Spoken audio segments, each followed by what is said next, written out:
Welcome to Season 2 of the Erotic Realm podcast, where we explore the world of eroticism, one erotic realm at a time. I'm Em, a sexologist and kinkster. The mission of the Erotic Realm is to humanize desire in all of its forms, including darker desires. Each episode, we dive deep into the psychology of desire with a sexpert, everyday kinkster, or a kink expert. This is an independent podcast. To support it, please consider becoming a paid subscriber at psychologyofdesire.com, where you'll also find deep dives into desire and surveys that you can participate in. You can also sign up there to get the podcast delivered directly to your inbox when it's released. And now for today's episode. The following episode explores sexual sovereignty, erotic intelligence, and the hidden scripts that shape how we experience desire. In this conversation, I'm joined by Susan Bratton, one of the most influential voices in modern intimacy and sexual communication. Susan is the author of more than 40 best-selling books and programs on passionate lovemaking, and her work has helped millions of people rediscover pleasure, agency, and connection in their relationships. We explore how patriarchal sexual scripts quietly shape desire, why foreplay may actually be an outdated concept, and what it means to approach intimacy as a practice of curiosity, embodiment, and conscious connection. This is a conversation about unlearning, sovereignty, and the possibility that sexuality isn't just something that we improve, but something that can fundamentally transform how we live. Enjoy. Hi everyone, and welcome to the Erotic Realm. Today we are exploring the Erotic Realm with Susan Bratton. Welcome, Susan. Hi, Em. Happy to have you here. So first of all, I'd like to start at the beginning. How did you become the amazing sexpert that you are today? Where did this journey begin for you? Well, it really began when my marriage was on the rocks because I didn't want to have sex with my husband because it wasn't very satisfying for me. And I'd been having sex with him dutifully for 11, 12 years, and I never really had an orgasm from intercourse, and I didn't want to do it anymore.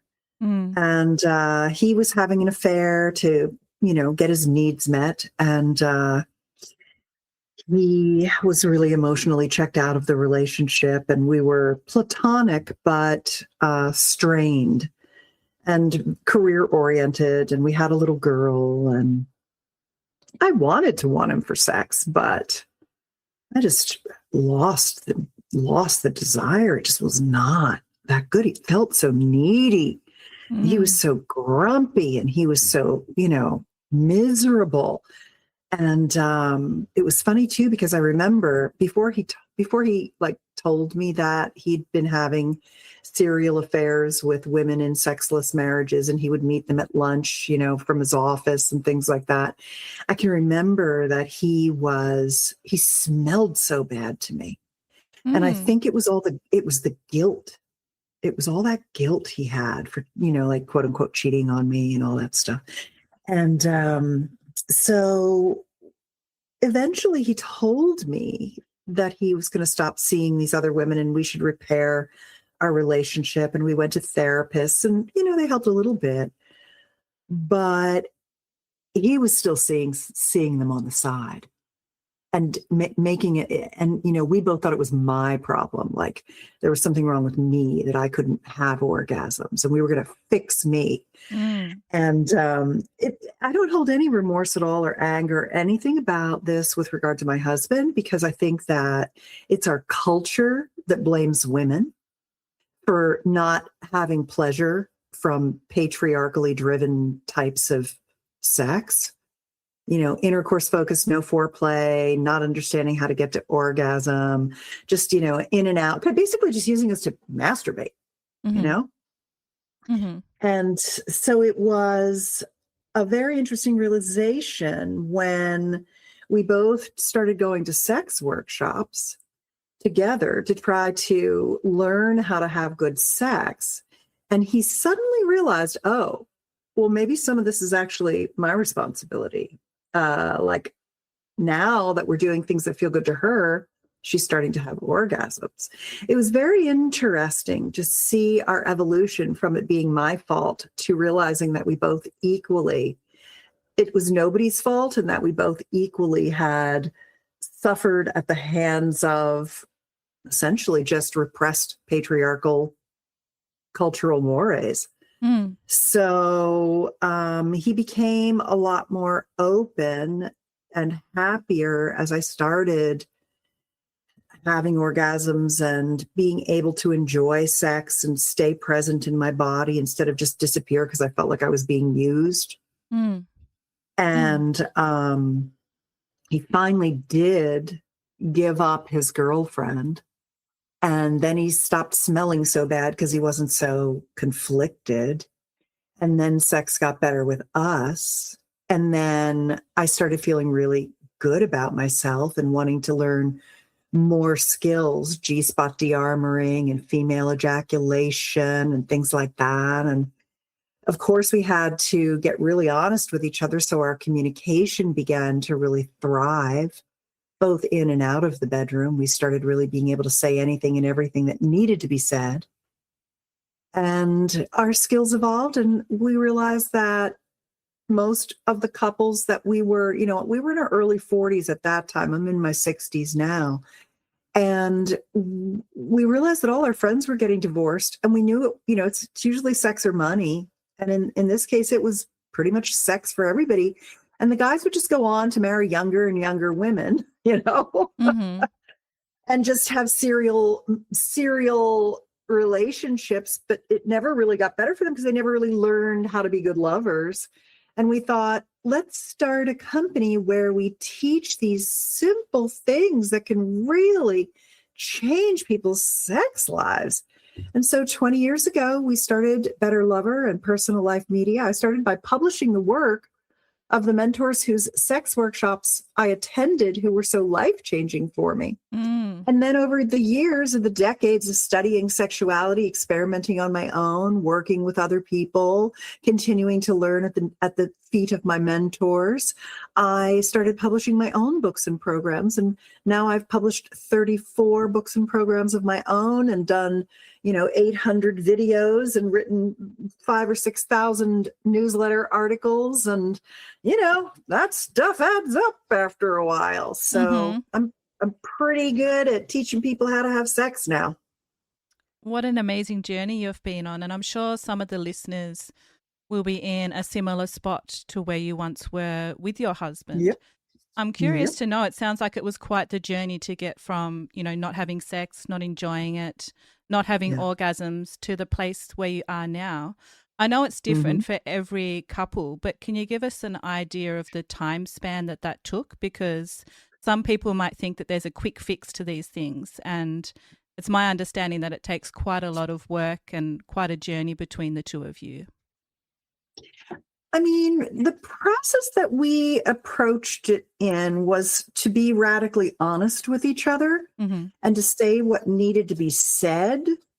And what took the longest time wasn't the learning how to have hot sex. It was actually the unlearning the way that we are taught to lie, withhold, walk on eggshells, and stuff our feelings in our culture.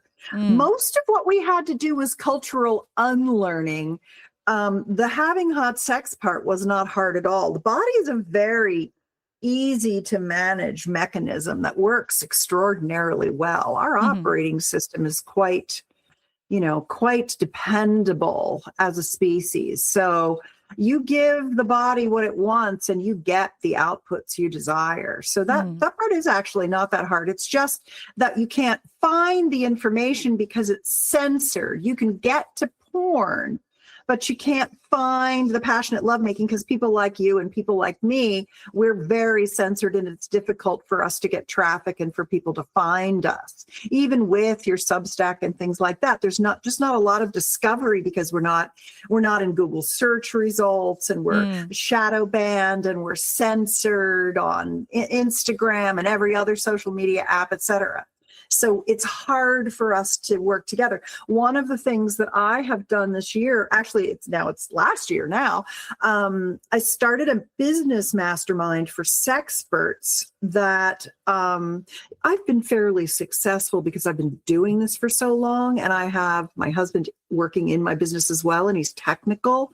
And we have a team. Our team is mostly in the Philippines, and they've been with us for 2 decades. And so we have had a lot of time and leverage to build our business and our footprint.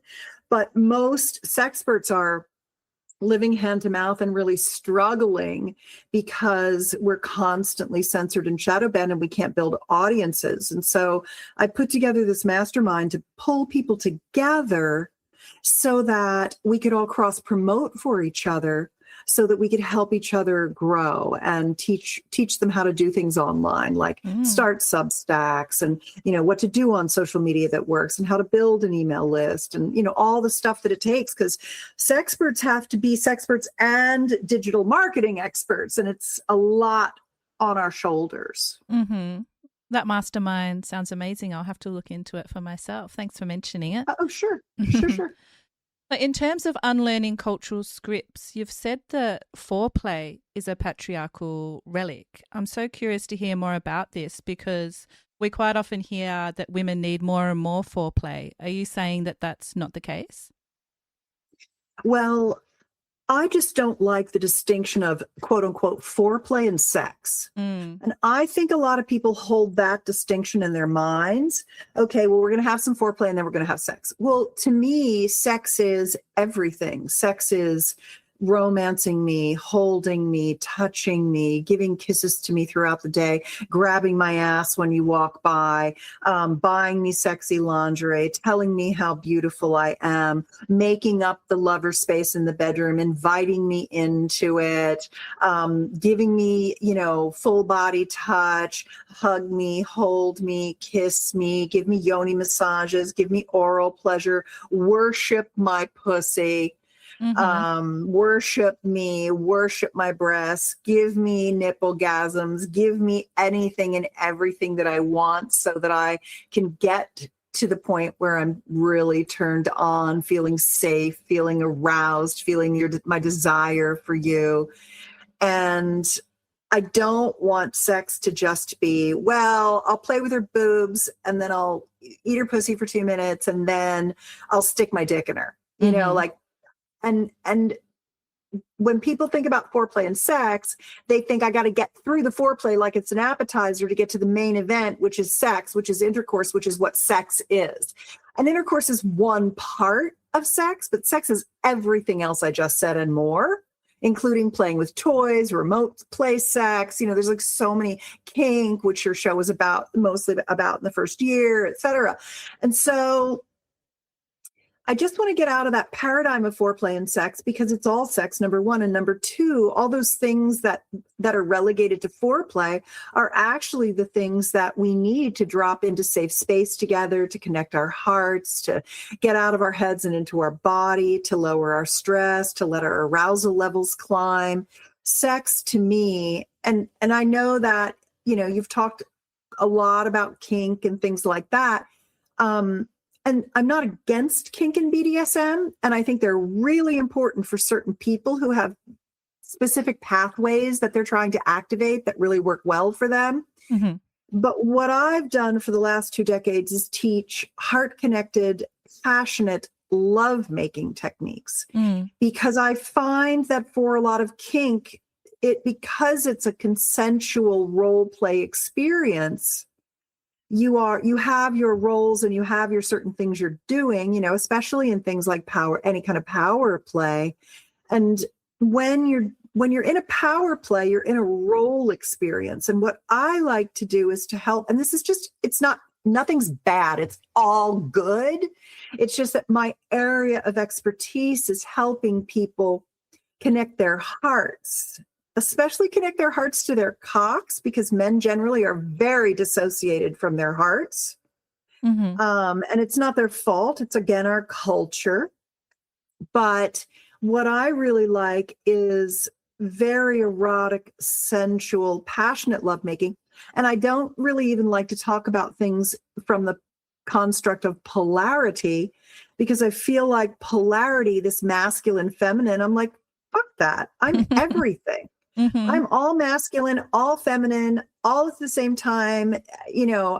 I'm just this, and we all are. Mm-hmm. We all have all of it in us. And so to have this notion that you have to act a certain way or I have to act a certain way, or even the notion of being switchy. Oh, I can be dominant or I can be submissive. Well, why do we even have to have any of those monikers? To me, sometimes I'm energetic and I'm, asking for what I wanted, leading. Sometimes I'm completely surrendered. I'm literally lying there like I'm dead or in a coma, just riding an expanded orgasmic practice, Mm. And so I just want there to be space for ease and fluidity, flow. I like flow sex. I like sex where it's a constantly changing experience based on what you feel in the moment, in your body, in your psyche, in your connection, and that there's no roles or expectations.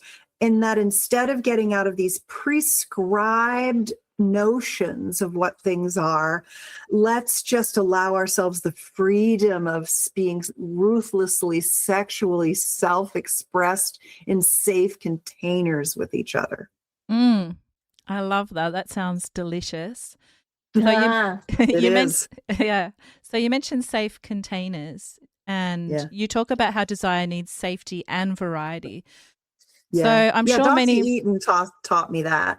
She's Mm, the author of The Ethical Slut. And that's yes. actually Dossie's structure. And Mm-hmm. when she taught it to me, I'm like, girl, that is so simple that you have to have trust and safety plus desire is novelty and variety. And it's Mm, like, I think people can really understand that, right? If there's just safety, it's boring. mm-hmm. That's the monotony of monogamy.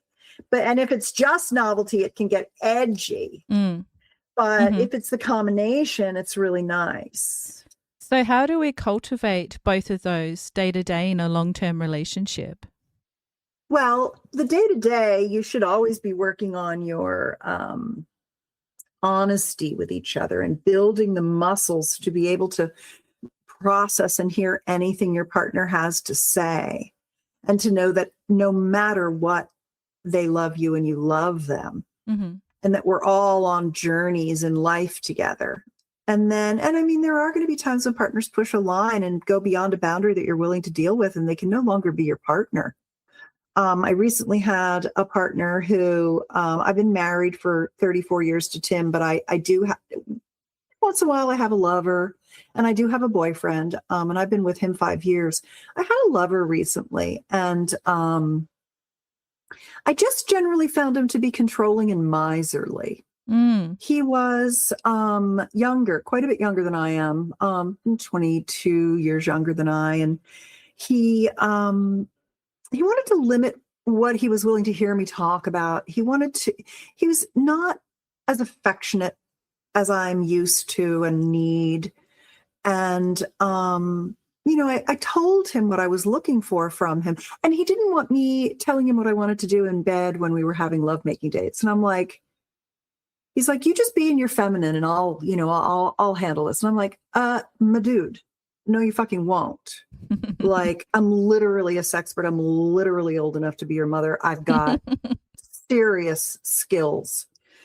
Part of what you were attracted to me for was the fact that you wanted to learn more experiences. So mm, if I'm going to ask you for something or tell you something that I want to do or run you a menu, instead of you thinking you have to be in charge of things or you're not going to be masculine, why don't you just listen to those ideas and pick from the menu, or offer some ideas up yourself as alternatives instead of shutting me down?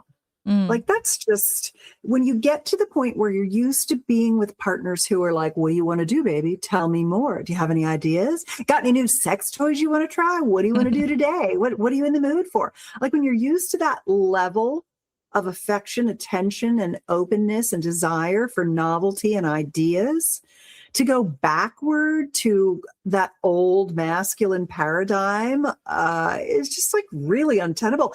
And I just don't think women are interested in that bullshit anymore. Like we would rather not be with you than to deal with that bullshit. Do you know what I mean? Mm-hmm. So is that what you decided to do with this lover, or was he able to open up and take your feedback? No, he wasn't. He was unable to continue moving forward. Mm-hmm. Um, yeah, it was interesting because we just closed our container and we moved on, and it was fine. I was disappointed that he didn't say to me.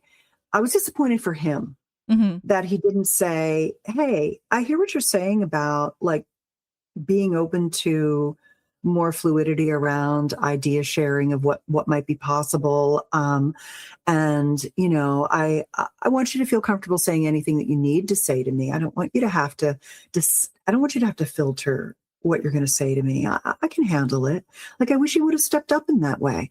I mean, that's one of the things that I love about my husband so much, is that he's like, tell me everything. I got you. I got this. Whatever. There's nothing I can't say to my husband. And when you start to be, and my boyfriend had to learn that over time. Like, one of the things, I recently withheld some information from him, and about a date I was on with my boyfriend, and with this new lover. And I called him up and I'm like, I got to tell you, I'm on a date. I'm on a date with this lover. And he's like, I knew you were. And I said, I didn't want to tell you because I was afraid you were going to have a little meltdown. And he had a meltdown. And then the next day he called and he was like, I am so sorry. I got to be better than this now. Like, that was my old way of being jealous, and I don't want to be like that anymore. And I made it harder on you than it needed to be. I want to be the guy you can tell anything to. And actually, I was really excited for you to have this relationship because I know how turned on you get when you have new experiences. And I want that for you, just like I want it for myself. So I'm really sorry that I had that vestige of the old me in our relational interaction. And I really want to fix that going forward. And I was like, you're such a good boyfriend. Thank you so much for just like seeing that and apologizing to me the very next day. Thank you. So, relationships are work. This is what we do, especially when we're in these kind of consensual, non-monogamous dynamics. They require you to process stuff. But, and that's why I do want to say, caveat here, I am not recommending poly consensual non-monogamy to anyone on your show. Right. If you are listening to us, if you're listening to Susan and Em right now, this is not me recommending it to you. As a matter of fact, I do not recommend it because I don't think that most people have done the work that is required to play at the levels that are needed to play to have really good long-term relationships. So I've had an open relationship with my husband for well over 2 decades. I've had relationships, secondary and third, whatever you want to call them. I don't really like to call them secondary, but other, partners for almost a decade sometimes. So I've been doing this a long time, and I don't recommend it for most people. I just don't think it's right for most people, but it helps give me compare and contrast insights that are very valuable. Like, one of the reasons I wanted to have this new lover is because I just like to have the experience of training a new partner so that I remember what it's like not to be in relationship with people who are functioning at super high levels, right? The things we're doing are so different in our relationship than the things that you would be doing in new relationships, trying to, find your way with a new partner and establish your boundaries and share ideas and have hot sex and learn what turns each other on and how you get good together. I mean, I like to go through those experiences because I have to be able to be relatable to people who are doing those things. So for those listening that are considering having an open relationship, how do you know when you're ready for that? I I really feel like you should work with someone who's a consensual non-monogamy coach, because that whole category of questioning is like an entire episode with an expert. And because my areas of expertise are passionate lovemaking, orgasm skills, and bedroom communications, not consensual non-monogamy, I actually find that whole construct tedious. I'm not a therapist, and a lot of that stuff is therapy oriented, where my stuff is more like hot sex ideas. So I like to stay in my lane. Fair enough. So you mentioned that you teach about orgasm, and one of the things that I saw that you teach is orgasmic cross training. Is that what it sounds like? Is it working out with orgasms? What does that involve?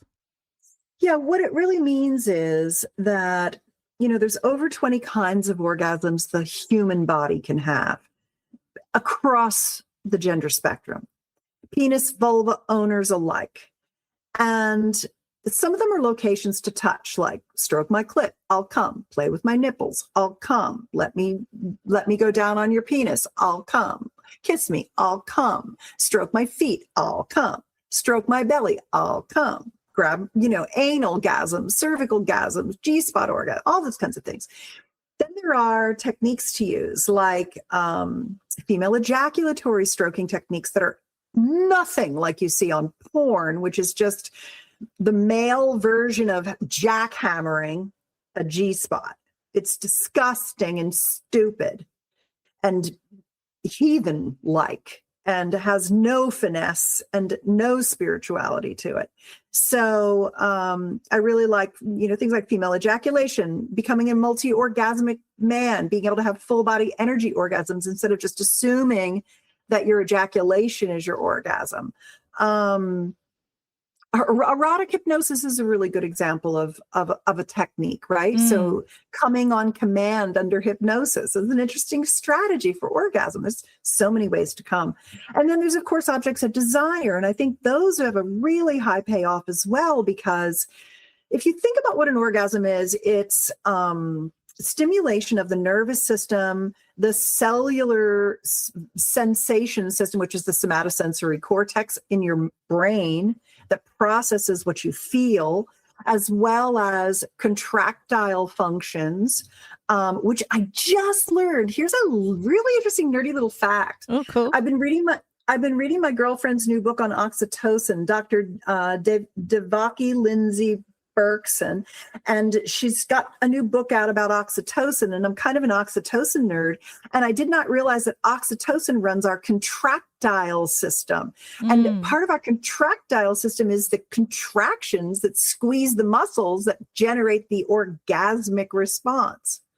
And I'm going to interrupt for a moment. If you've been enjoying this episode, Phoenix Erotic Audios at callmephoenix.com might be exactly your next stop. Okay, fine. Obey Emma. But don't blame either of us when you get hooked. Callmephoenix.com. Code is I obey Emma. All caps, no space. And you'll get $5 off. That's the deal. And you're going to take it. Callmephoenix.com. Use I obey Emma for $5 off any audio. Use as many times as you like. Link is in the show notes. So all of these physiologic systems in the body, whether you're talking about mechanoreceptors or stretch receptors or Pacinian corpuscles or nerve endings that get stimulated in various ways, the vagal nerves, the pudendal nerves, all of that stuff that's happening when you're touching, licking, fucking, stroking, whatever you're doing, vibrating, oscillating, sucking, air stimulating, all those things, they're all eliciting sensation in your body that's driving your body toward the physiologic part of orgasm. And the reason that I like orgasmic cross training is that all of these different sex toys they stimulate different aspects of your tissue, literally physically stimulate, internally in your vagina or externally on your clitoral structure or what have you. But they also stimulate all these different things, these cells, these corpuscles, these nerve endings, these mechanoreceptors, these sensory receptors of different things. So when you stimulate your body with these sex tools, you're activating the neural pathways to your brain. So your brain's going, oh, I really feel that. Next time you masturbate with that toy, oh, wow, I had an even more intense orgasm. Oh, wow, now I'm coming longer. I'm coming harder. I'm coming in a new way. I'm coming from new sensation. And so that's what orgasmic cross-training really is. It's like, how do you activate all those systems so your comes get better and better and better, easier, bigger, longer, more ecstatic, more able to do them from all different stimulation. My body can come so well and in so many different ways. And I literally was the girl who started off this podcast saying that I almost got divorced from my husband because I couldn't have an orgasm from intercourse. I could only have an orgasm from a rabbit on my clit. 20 something years ago. And so now I'm like massively orgasmic because I just taught my body how to do it, and everybody can. Any person who thinks, oh, I can't do that, is just like, they just haven't gotten the right inputs and the right mindset. So you teach men and women about how to orgasm better. Are there differences that you see between men and women and what they're struggling with when it comes to their orgasm? Most men are struggling not to come too fast. They're struggling to gain stamina, and they have a lot of performance anxiety because they're all caught up in their head trying to make us come and feeling like their self-worth is low if we're not orgasming. And most women struggle to orgasm. And so they're the ones having a hard time getting the comfort, the foreplay, the pleasure, the slowness, the arousal, the inputs, the stimulation that we need to confidently come easily. So we're at different ends of the spectrum. Like if you look at it, it's a big bell curve, and the men are at one end and the women are at the other, and we want to meet in the middle at the peak. So last year I created a survey exploring the experience of the female orgasm, and it was called Her Climax Code. And one of the most underexplored variables that I uncovered in the female orgasm wasn't technique or anatomy, it was attention. And I've also noticed that the multi-orgasmic women that I've had on the podcast have quite often had meditation or mindfulness training. And yet I don't often see the ability to focus and attend to one's pleasure being spoken about very much. From your perspective, how does attention shape orgasmic capacity, and why has it been so overlooked as an erotic resource in conversations about women's pleasure? Well, first of all, because we come from this ridiculous patriarchal society that's basically just that we're just this, like ejaculatory dumping ground for men's pleasure, and that our pleasure doesn't count. And so we come from all this repression, lack of sexual literacy, not understanding our genital systems, not even knowing what the words are, not understanding all of the physiologic processes, none of this. And then we're also in fight or flight all the time. We're estrogen dominant. So we've got our mind on a million things. We're highly multitasking, and we're the prey, not the predator. So we don't walk in the world safe. And we have all this, unpaid labor that we have to do in many of our relationships where, we're the wife, we're the mother, we're the homemaker, we're the housekeeper, we're paying the bills, we're working, we're doing all this stuff. And so who can blame us for not being able to settle into our turn on, get into a flow state, and get the sensation and stimulation we need for orgasm? I mean, it's a freaking miracle we even come, I think, right? I mean, my God, Em. And, we're not encouraged to masturbate. Men masturbate all the time, right? Women do not masturbate that much. We don't have alone time. People don't leave us alone. We have to hide our sex toys. I mean, there's just so much shame and repression around us and our sexuality. This is why sex therapists use sensate focus as one of their key tools. And sensate focus is just bringing your attention and awareness to the sensation. It's like the go-to move for the therapist is to start off with sensate focus, because women have such a hard time getting out of their heads and into their bodies to actually feel the pleasure. So yeah, what your findings do not surprise me at all. So one of the traditions on the podcast is exploring a research article with the guest.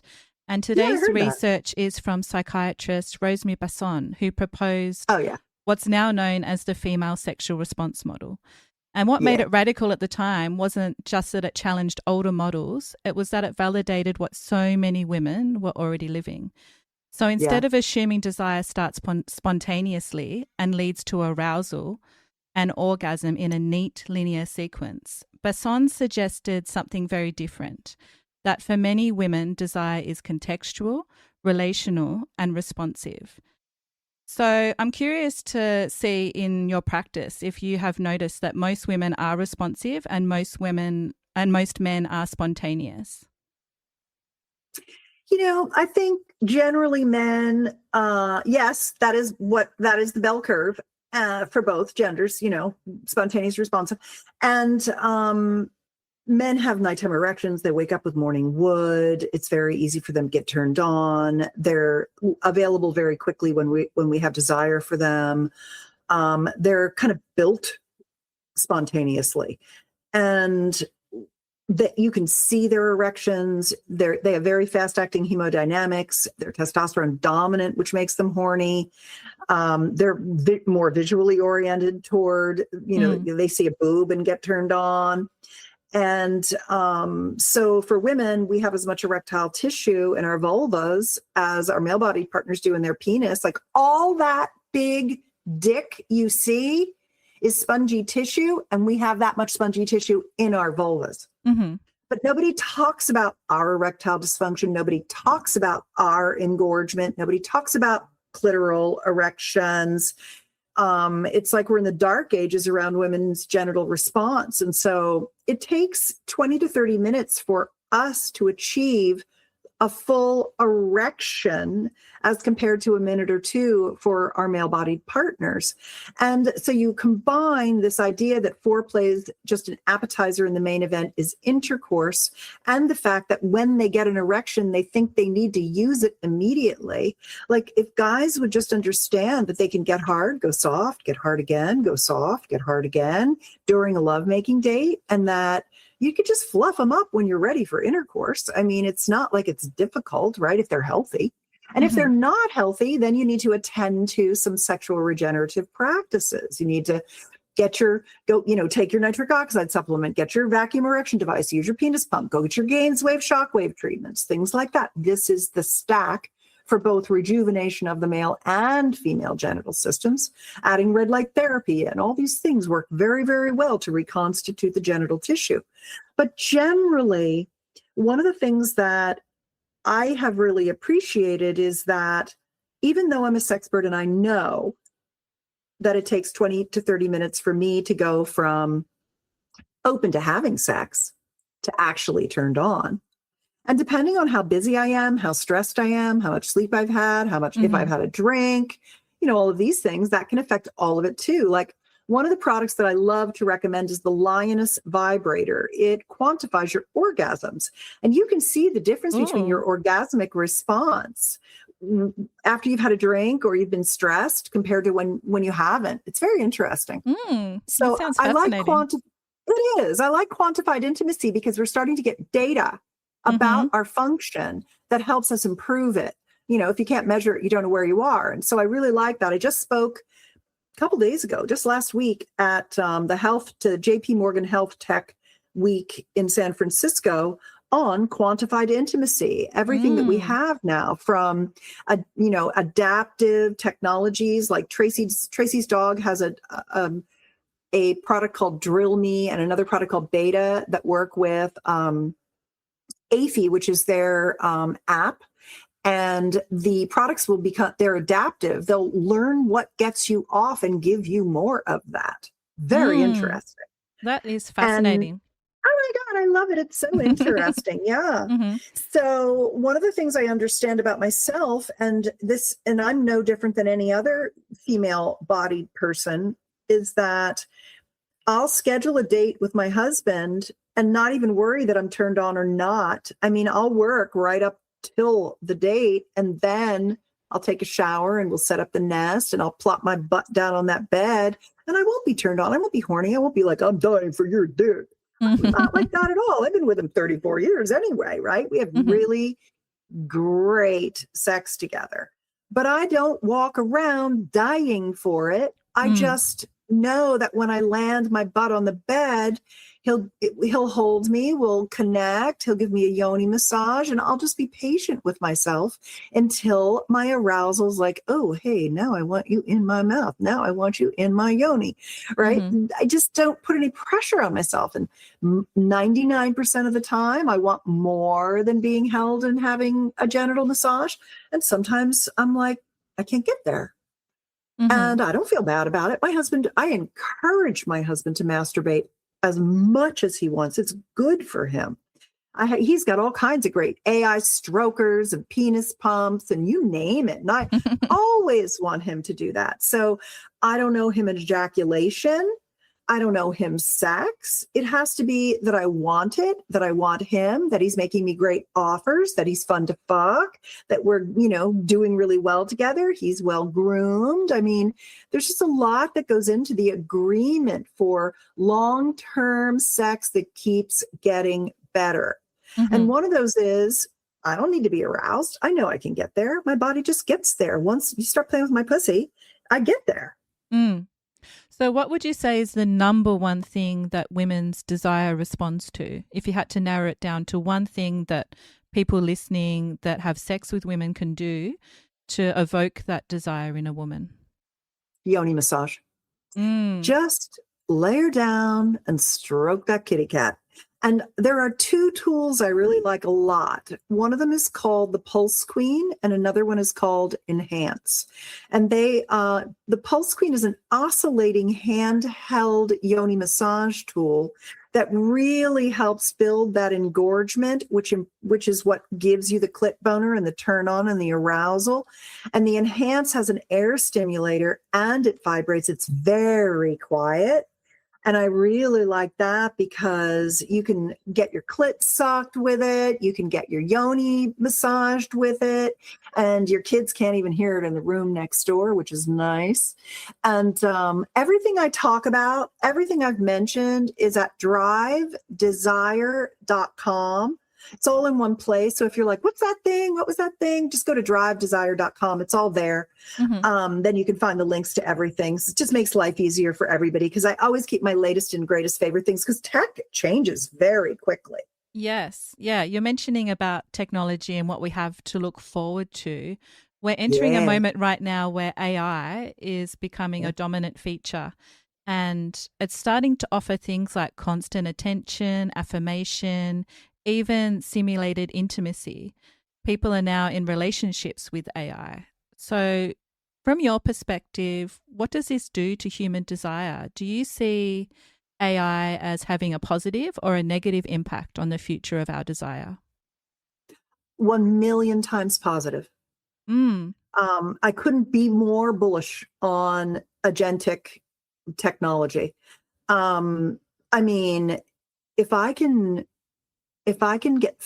use the drill me thruster from Tracy's dog and get railed by a centaur or a hot gym trainer or whatever is my fantasy of the day, and it adaptively learns how to turn me on more and tells me just the kind of dirty talk I want to hear in my chats and my video chats with my app.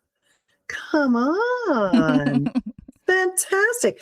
I was telling you, I think I was telling you before we got on the call that I was in Australia for like the last 2 months. And my boyfriend and I had a lot of hot remote sex dates. We used the Kion system, and he has the Kion and he has the stroker and he has the power shot. and I have the Pearl 3 and the Pro wand, and I took those with me.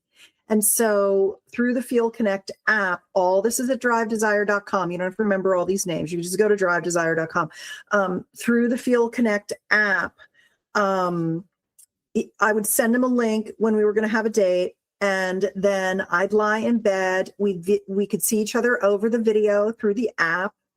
And, it's like a Zoom call, but it's like through the Feel Connect app. And he would take over my vibrator, and the Pearl 3 is an internal vaginal vibrator. The whole thing vibrates inside your vagina. And the Pro wand, you can put it in your vagina. It fits in your vagina, but it also is a wand for like external clitoral labial pleasuring. And he synchronized those to his stroker. And then he would stroke his cock with the Keon stroker in the Feel Connect app. And as he was stroking his cock, it was stimulating my vagina and my vulva. Wow. And we were looking at each other, and we were getting turned on, and we were saying sexy things to each other. And we would have these really hot orgasmic dates. I would come and come and come for him. And then at the end, he would have his ejaculatory orgasm. He would just edge and really like just enjoy himself. And, I'd show him my boobs. He loves my boobs and all that kind of stuff. And we had a lot of hot sex dates that way. And it was so darn fun. So there's wonderful things you can do now. But I mean, we've done those same dates lying in bed together, and he'll just play with my boobs and make out with me while we get off together. So sometimes we don't even have intercourse. We just have mutual masturbatory sessions, parallel masturbatory sessions together. Fun. Yeah, that sounds absolutely incredible. I'll have to look up Drive Desire, like you mentioned. Yeah. So another tradition on the podcast is asking the guest a question that's sourced from a listener. And today's question is from a parent who is asking how a mother can support a teenage daughter who's beginning to explore desire and sexual identity without projecting fear or control. Yeah. Okay, great. Perfect. On my YouTube channel, which is Better Lover, Susan Bratton, Better Lover, I have a really nice video I shot with Nat Kringudis. She's an Aussie. She lives in Sydney. And she and I did How to Talk to Your Kids About Sex at Every Age.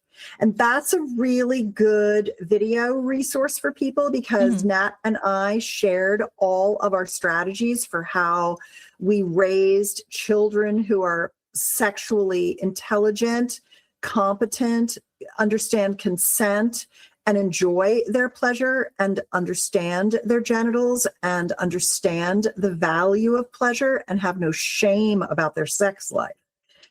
So that in and of itself is a major accomplishment in our culture. And it really depends on the age of your child, but I think the strategy is basically that at every single age, they need different pieces of information. So it's not like you wait till they're 15 and then you have the talk. It's like you're always talking to them about consent, about their body, about boundaries, about what's appropriate, what's inappropriate, how babies are made, all the parts of their genitals, STIs, everything, all that stuff, pleasure, masturbation, orgasm, love making, the difference between, oral pleasuring and intercourse, and, why your breasts are pleasurable and what kissing, the benefits of kissing, and, all that stuff, and what to do to keep safe, and how mommy is always your first phone call. Mommy is always your first phone call. And that's why I never worry about my daughter, because when my phone rings and it's my daughter, I pick up. I've never missed a call from my daughter. And that's because I don't worry about her. And she travels. Where is she right now? She's in Zanzibar. No, she's in Dar es Salaam today. She's in Tanzania. Wow. So she's a global citizen, as so many of our children are and will be. And so I don't want to worry about her all the time. She does some sketchy shit as far as like being in dangerous locations and stuff. But you know what? She just loves people. She loves the world, and she's a traveler, and like many Australians are. And So I think you just raise a sexually confident and competent child when you're not weird about sex. You know what was, I got to brag about my daughter for a second. Please. When I went to see her in Coffs Harbor, that's where she's going to Southern Cross uni there, and getting her PhD, and super nice town, super nice area, sweet people. And she has a really nice group of friends there, Sandy Beach, Emerald Beach, all that area. And I was so pleased because her friends knew I was coming to visit, that we were coming to visit. And they were like, we want to have a sit down with your mom. Basically, they wanted to have an ask me anything. And they're in there, they're like 26 to 32 or 3. That's kind of the range, is like right around the 30 mark. My daughter's 28. And she hosted a party at our Airbnb, and her friends all came over, and we just had this wonderful like throwdown of delicious food on the coffee table, had some drinks together, and we just talked about sex, and they asked me a million questions. And it was really, really nice to have my daughter sitting there while I'm just I'm not filtering anything I say. I'm not worrying about anything that I would share about my sex life or my sex life with her and her, with me and her dad, or any of that, my boyfriend, any of that. Like, my daughter knows everything about me. And you think, well, is that TMI? And it's like, why is it TMI? What's the difference between that and any other thing about my life? Like, why can't we know things about our mother, our father, our daughter? Like, it's not weird when you're used to it. It's super normal.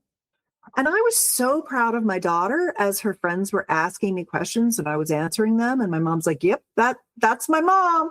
And she's proud of me. She was proud to have me talk to her friends. She was proud to sit there and listen to her mom talk about sex. I mean, I feel like that's a crowning achievement, to have a child want to even put themselves in that situation, That's really beautiful, and that's great advice. Thank you.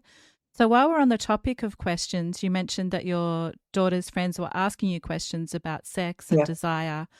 What is a question about desire that you wish people asked you more often?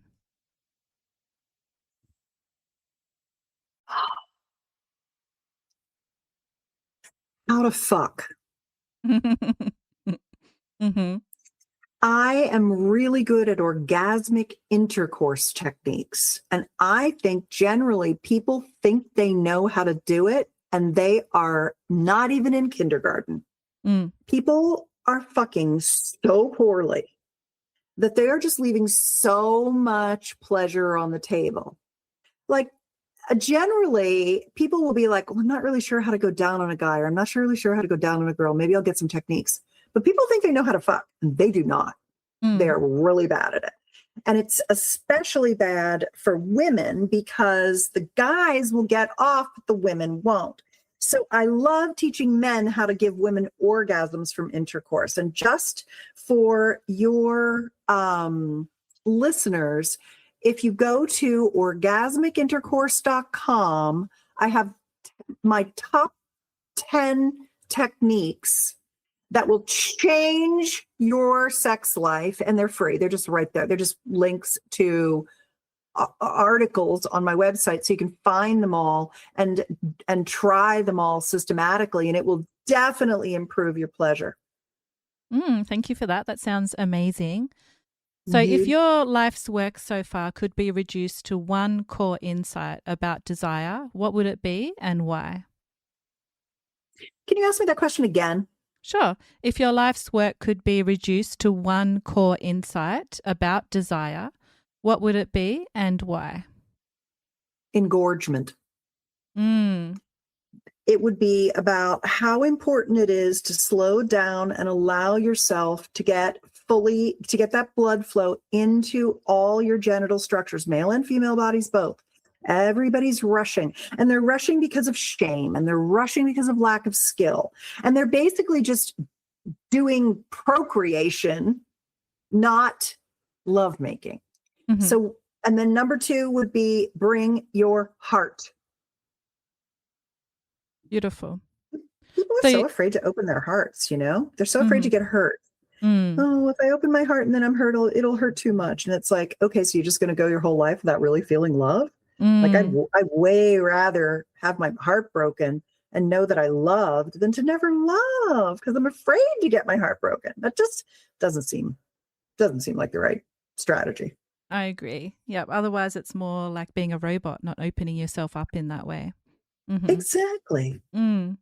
So you mentioned a couple of websites. Can you just let us know exactly where to find you and more about your books and how to explore your work further? Oh, sure. Well, I've given you a lot of links to various things, but my work is at betterlover.com. I have a newsletter there. I send out twice a week with passionate love-making techniques and bedroom communication skills. And if you want to ask me any questions, that's the place to do it. You can just reply to any email that I send you. I get them personally, and I will reply to you. Wonderful. Yeah, and you can also follow me on Instagram at Susan Bratton. My whole name's smushed together. Mm-hmm. Wonderful. Well, Susan, thank you for bringing such depth, clarity, and embodied wisdom into this conversation. Your work is continuing to challenge these outdated sexual scripts and offer people a more sovereign, connected way of relating. And it's been an absolute pleasure having you on the Erotic Realm. Oh, thank you so much, Em. I really appreciate it. I appreciate how intelligent you are. You've got a big old brain in that pretty head of yours. Thank And you so much. I really love, oh, yeah, you're a smarty, smarty, smarty. And I really love the Substack that you write and how you think about things. I really like that Jungian stuff you were doing with the archetypes. And, Mm-hmm. you're putting out some great stuff and you have a great show. And I'm happy to be here. And I really appreciated your great questions. So thank you so much. Well, thank you so much. And thank you again for being here. I'm Em, and this has been the Erotic Realm podcast. Thank you for listening to the Erotic Realm. If this episode stirred something in you, please take a moment to follow the show, leave a rating, or write a review on wherever you're listening. It helps more people find the show and brings visibility to this deeper conversation about eroticism and self-understanding.